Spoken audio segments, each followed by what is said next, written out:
Behind a door with no nameplate, only the number 39, 6 men are counting $5 million in United States currency. This money was not earned through trade, exports, or diplomacy. It was stolen from Americans who will never know their savings are currently funding a nuclear warhead.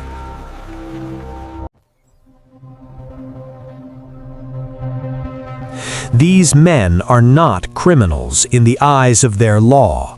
They are government employees. This is Office 39, a state-sanctioned department that generates an estimated $1 billion per year through a global blueprint of counterfeiting, drug trafficking, insurance fraud, and cyber warfare.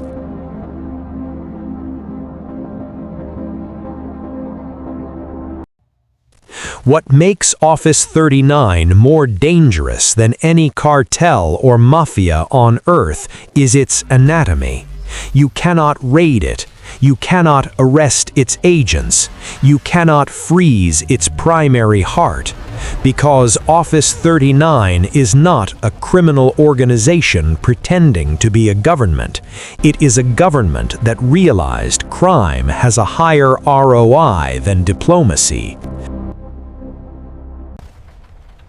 For 50 years, it has operated in plain sight, protected by diplomatic immunity and backed by a nuclear arsenal. This is the blueprint of the world's only Mafia State, stripped to the ledger.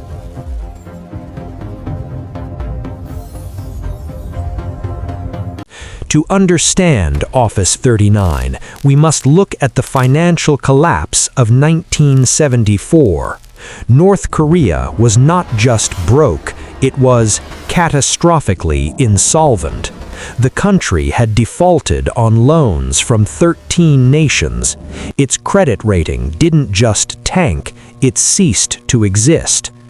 Kim Jong-il realized that a socialist paradise cannot function without hard foreign currency, specifically US dollars, Japanese yen, and Deutschmarks. If the world would not lend it, he would manufacture it. The first architectural pillar of Office 39 was counterfeiting. This wasn't a basement operation. Kim Jong-il imported a Swiss intaglio printing press, the same industrial machine used by legitimate governments. He hired chemists to replicate color-shifting ink and sourced a 75% cotton, 25% linen paper blend that matched US Treasury specifications. The result was the Superdollar, a $100 bill so perfect it was indistinguishable from genuine currency without laboratory forensic testing.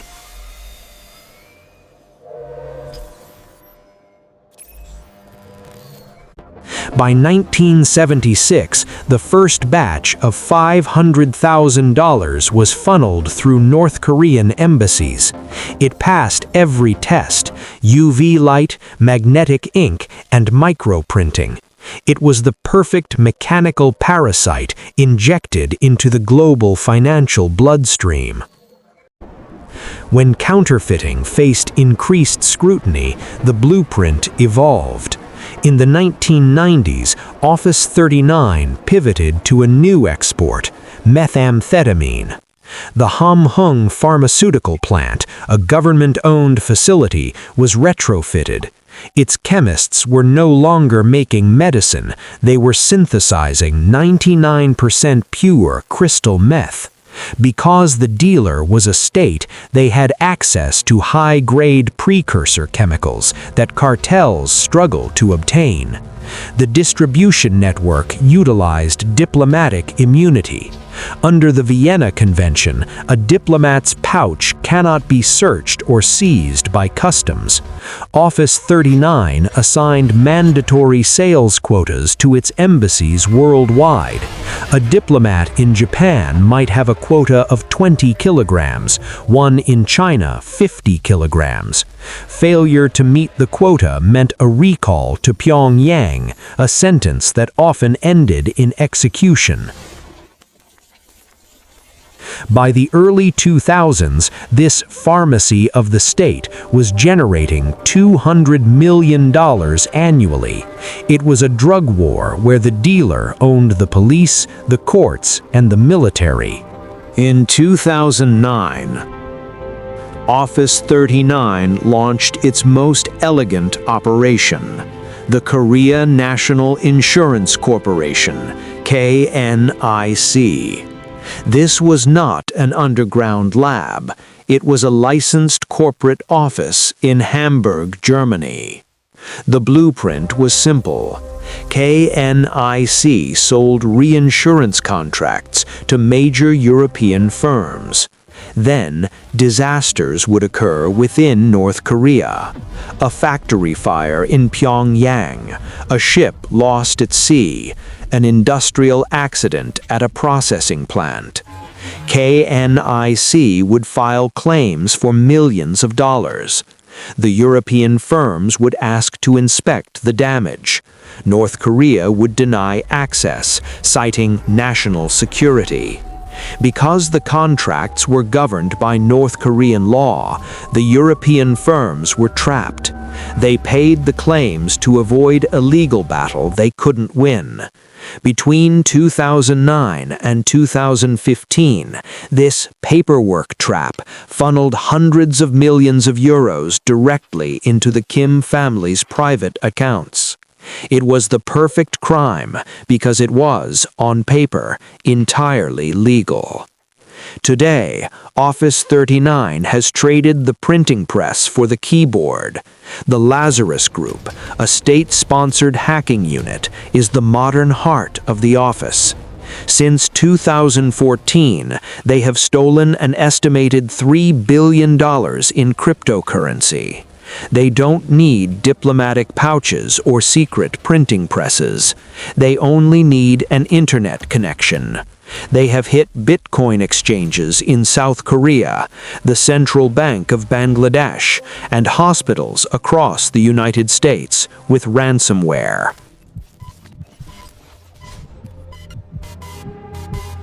The FBI knows the names of the hackers. They have photos of the office buildings in Pyongyang, but there is no extradition, no arrests. The hackers clock in at 8 a.m., perform their attacks as government employees, and receive rewards for their patriotism.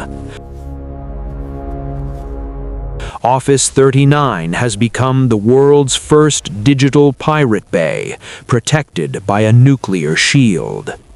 Office 39 has survived 3 generations of the Kim dynasty. It has generated an estimated $50 billion over 5 decades. Every sanction imposed by the West has only forced the blueprint to adapt. Every bank closure has only pushed them toward anonymous code. The superdollars are still in your ATMs.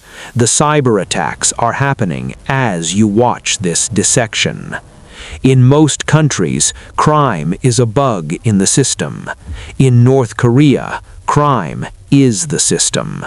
Behind the door marked 39, the lights never go out.